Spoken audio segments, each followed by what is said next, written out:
والصلاة والسلام على رسول الله أما بعد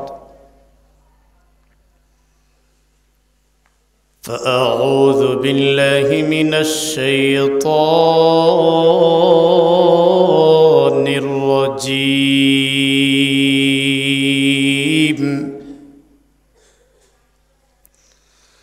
بسم الله الرحمن الرحيم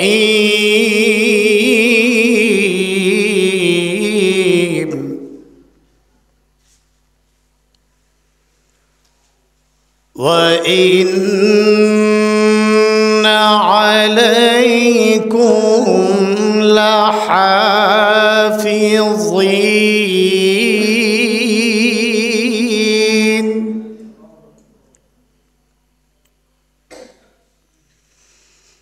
كراما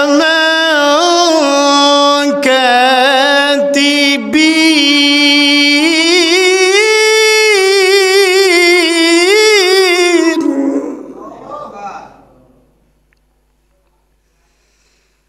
يعلمون ما تفعلون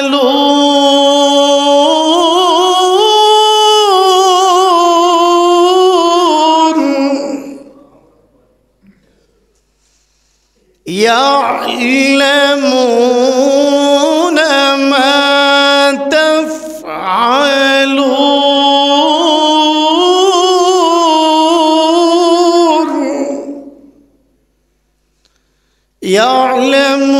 يعلمون ما تفعلون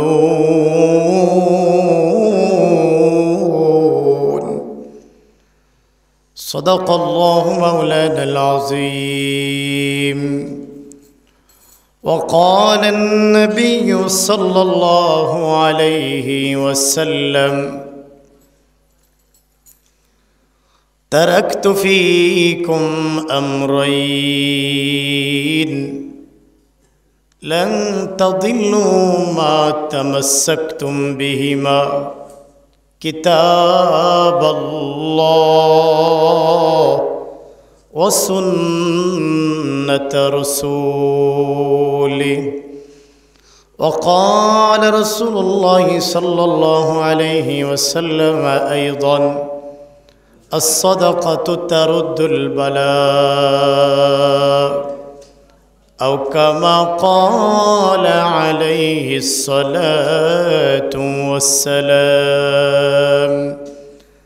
سبحانك لا علم لنا إلا ما علمتنا إنك أنت العليم الحكيم سبحانك لا فهم لنا إلا ما فهمتنا إنك أنت الجواد الكريم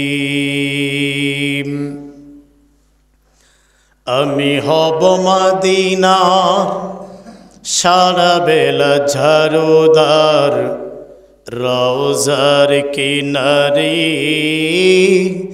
কেটে যাবে দিন আমার আমি হব মদিনার সারা বেলা ঝাড়ুদার রওজার কিনারে কেটে যাবে দিন আমার স্বপ্ন যদি হয় গো পূরণ ধন্য হবে মোর জীবন মরণ আমার স্বপ্ন যদি হয় গো পূরণ ধন্য হবে মোর জীবন মরণ আমি হব মদিনার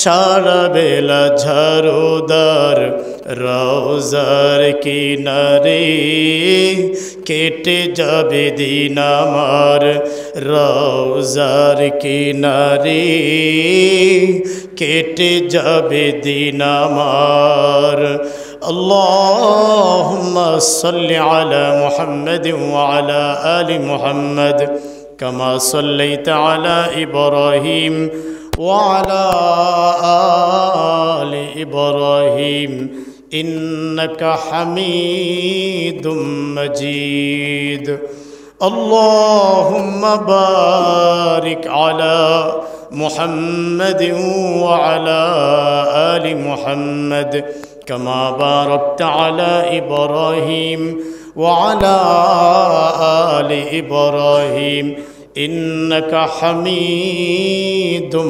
مجيد محبتের সাথে একটু জিকির করি লা ইলাহা ইল্লাল্লাহ লা ইলাহা ইল্লাল্লাহ লা ইলাহা ইল্লাল্লাহ লা ইলাহা ইল্লাল্লাহ লা ইলাহা ইল্লাল্লাহ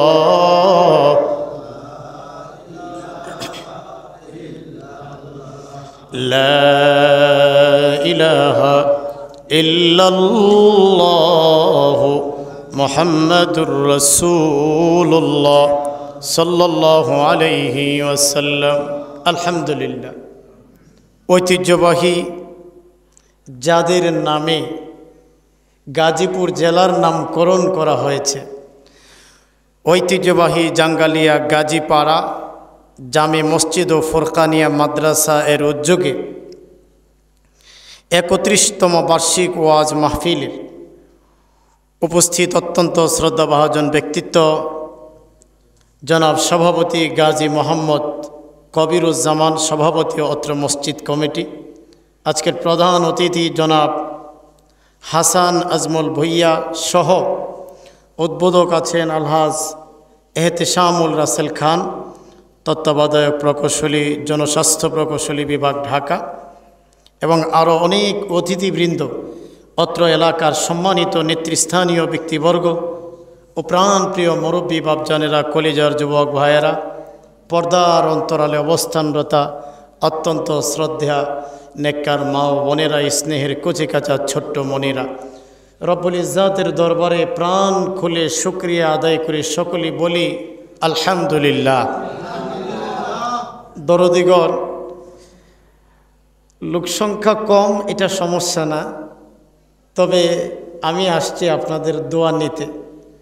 বৃষ্টি বাদলার ভিতরে আপনারা মাহফিল চালিয়ে যাচ্ছেন, অনেক বৃষ্টি হয়েছে, যার ফলে আপনারা মাঠ থেকে মসজিদে এনেছেন মাহফিলটা।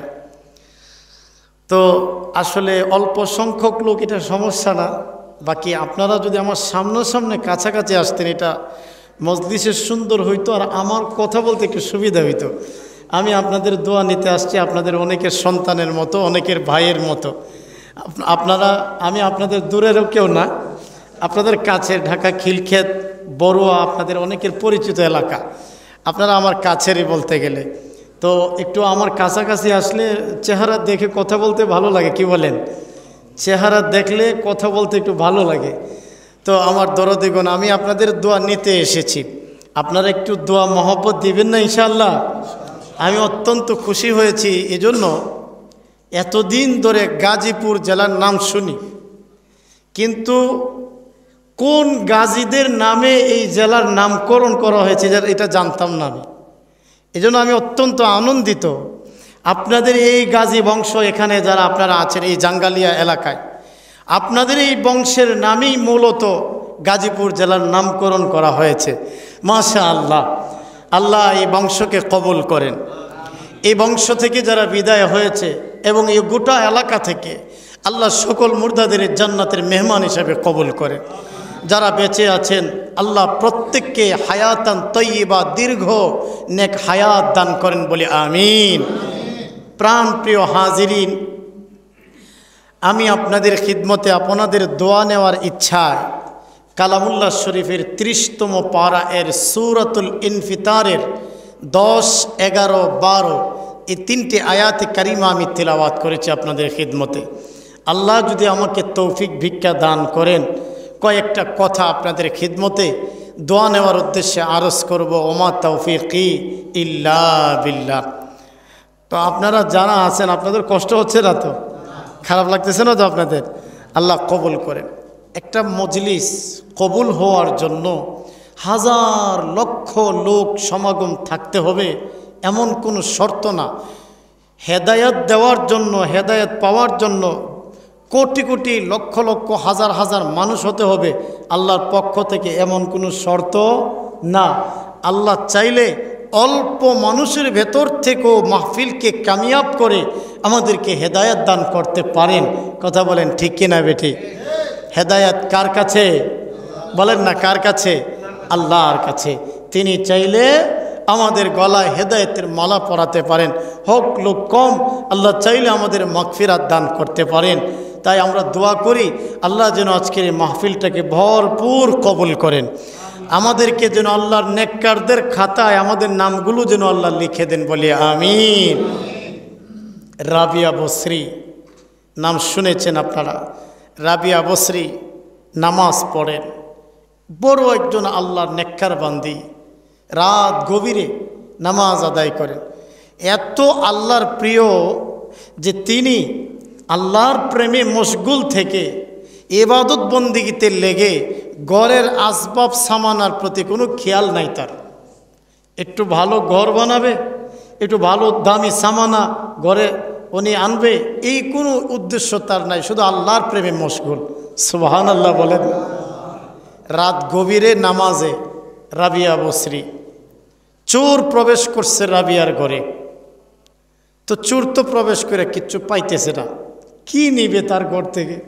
সে তো ইবাদতে মগ্ন, দুনিয়ার কোনো খেয়ালই তার নাই, না কোনো আসবাব, কোনো দামি সোফা, দামি কোনো আসবাবপত্র করে কিচ্ছু নাই তার ঘরে।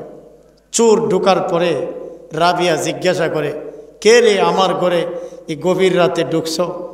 তো লোকটা বলে যে আমি তো একজন চোর, চুরি করার জন্য তোমার ঘরে ঢুকছি। বাইরে কি নিবা? আমার ঘরে তো নেওয়ার মতো কিছু নাই। আরে রাবিয়া, একটা লোটা, একটা বদনা পেয়েছি, এই বদনা বা লোটাটা আমি নিয়ে যাব। রাবিয়া বসরি ডাক দিয়ে বলে, আরে আল্লাহর গোলাম, আমি তো একজন গরিব মানুষ, কোনো সামানা পাইলা না, একটা বদনা পাইছো, এই বদনাটা তুমি নিয়ে যাইবা। আচ্ছা ঠিক আছে, তুমি নিয়ে যাও, তবে আমার একটা দরখাস্ত আছে তোমার কাছে, আমার দরখাস্তটা তুমি রাখবানি। কি গো রাবিয়া, তোমার কি দরখাস্ত? রাবিয়া বসরি বলে, এই লোটা, এই বদনার ভিতরে কিছু পানি আছে, এই পানি দিয়া আমি রাবিয়া ওযু বানাই। সুবহানাল্লাহ জোরে বলেন না। রে আল্লাহর বান্দা, এই পানিটা সাধারণ কোনো পানি ধরলে হবে না, এই পানি দিয়া আমি রাবিয়া ওযু বানাই, সুতরাং পানিটা সাধারণ পানি নয়। আল্লাহর বান্দা, তুমি ওযু না, এই পানিটাকে ফেলে না দিয়া, আমার দরখাস্ত হলো এই পানিটা দিয়ে তুমি ওযুটা বানায়া নাও। সুবহানাল্লাহ জোরে বলেন। তুমি ওযু বানায়া নাও। ওযুটা বানাইলেন। রাবিয়া বসরি বলে, আমার শেষ একটা দরখাস্ত রাখবানি গো, শেষ দরখাস্ত। কি গো তোমার শেষ দরখাস্তটা? আরে আল্লাহর বান্দা, আমার শেষ দরখাস্তটা হলো, যেহেতু ওযুটা বানায় ফেলাইছো, এই যে পাশে জায়নামাজটা বিছানো আছে, মাত্র 2টা রাকাত নামাজ তুমি আদায় করবা, এরপরে বদনা নিয়ে চলে যায়, আমার আর কোনো দরখাস্ত থাকবে না। চোর লোকটা বলে, রাবিয়া রে, মাত্র 2 রাকাত নামাজ নি? বলে, হ্যাঁ মাত্র 2 রাকাত নামাজ। আল্লাহু আকবার বলে দাঁড়ায় গেছে। সুবহানাল্লাহ জোরে বলেন না। চোর লোকটা আল্লাহু আকবার বলে নামাজে দাঁড়ায় গেছে। চোর লোকটা দাঁড়ানোর পরে রাবিয়া বসরি পেছনের দিক থেকে 2টা হাত আল্লাহর দুয়ারে তুলে ধরেছেন। রব্বুল আলামিন, ওগো আল্লাহ, এই যে চোর